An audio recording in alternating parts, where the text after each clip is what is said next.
இனி வீட்லயே பானிபூரி செய்யலாம் எல்லாரும். ஆச்சி பானிபூரி கிட். மாநிலங்களவை உறுப்பினர் பதவிக்கான 3 வேட்பாளர்களை திமுக அறிவித்துள்ள நிலையில் மீதமுள்ள ஒரு சீட்டை கமல்ஹாசனின் மக்கள் நீதி மையத்திற்கு ஒதுக்கியுள்ளது. இதன் மூலம் கமல்ஹாசன் ராஜ்யசபா எம்பி ஆவது உறுதி செய்யப்பட்டுள்ளது.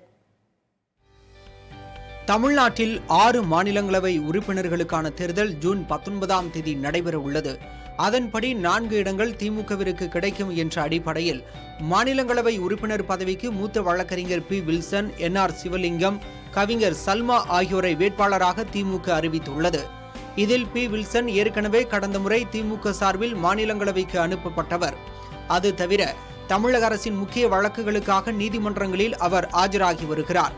டெல்லி அரசியல் வட்டாரத்தில் அறியப்படுபவராக திகழ்வதாலும் நாடாளுமன்றத்தில் சிறப்பாக பணியாற்றியதாலும் பி. வில்சனுக்கு திமுக மீண்டும் வாய்ப்பளித்துள்ளது. அடுத்ததாக திமுகவில் நீண்ட காலமாக பயணித்து வரும் என்.ஆர். சிவலிங்கம் சேலம் கிழக்கு மாவட்ட செயலாளராக உள்ளார். கடந்த காலங்களில் சட்டமன்ற உறுப்பினராக பணியாற்றிய அனுபவம் உள்ளவர். அதே சமயம் அவரால் கடந்த முறை மக்களவைத் தேர்தலில் போட்டியிட முடியவில்லை என்ற சூழலில் என்.ஆர். சிவலிங்கத்திற்கு வாய்ப்பு அளிக்கப்பட்டுள்ளது.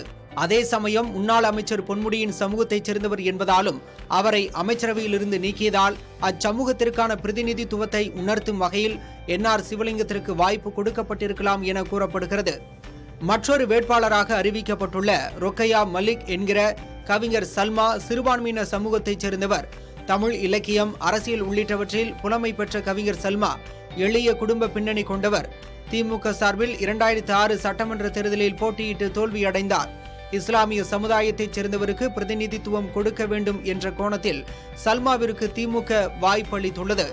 கடந்த முறை மதிமுகவிற்கு ஒரு ராஜ்யசபா சீட்டை திமுக வழங்கியிருந்த நிலையில் இந்த முறை மக்கள் நீதி மையத்திற்கு அந்த பதவி வழங்கப்பட்டுள்ளது. 2021 சட்டமன்ற தேர்தலின் போது போடப்பட்ட ஒப்பந்தத்தின் அடிப்படையில் மக்கள் நீதி மையத்திற்கு சீட் ஒதுக்கப்பட்டுள்ளது. அந்த கட்சியின் சார்பில் நடிகர் கமல்ஹாசன் மாநிலங்களவை எம்பி தேர்தலில் களமிறங்க உள்ளார்.